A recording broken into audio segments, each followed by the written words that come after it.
Araara nan argadhaa laata? Ani cubbuu baay'een hojjedhe. Waaqayyo araara naaf hin godhu namni jettanii sodaattanii harka marattanii kan teessan yookiin waa'ee Waaqayyoo kan dhiiftan jirtuu laata?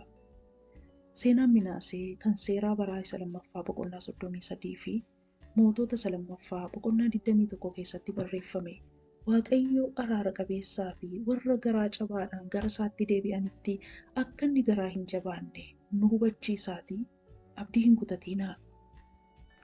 Minaaseen waggaa 12tti mootii Yihuudaa ta'eetu waggaa 55 fi Yihuudaa bulche. Yeroo kana keessatti hammeenya hedduu fuula Waaqayyoo duratti raawwate.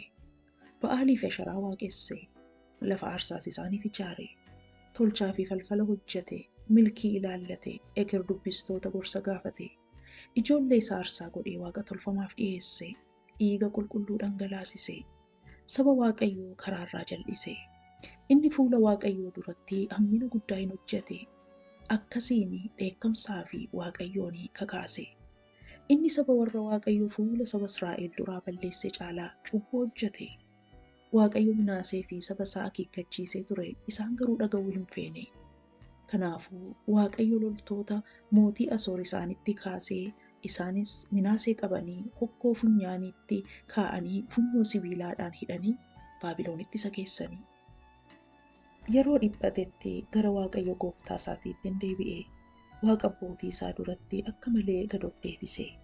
Waaqayyos yeroo inni isa kadhatetti na'ee fi kadhata isaa dhaga'ee fi deebisees gara Yerusaalem mootummaa isaatti isa fide. Minaaseenis ergasii akka Waaqayyo Waaqa ta'e hin beeke. Minaaseen qalbii diddiirratee araara argatee karaa isaa isa hamaa irraan deebi'e. Innis waaqota ormaa fi fakkiiwwan mana qulqullummaa Waaqayyoo keessaa hin balleesse. Akkasumas iddoowwan aarsaa Yerusaalem keessatti tolche hundas hin diige.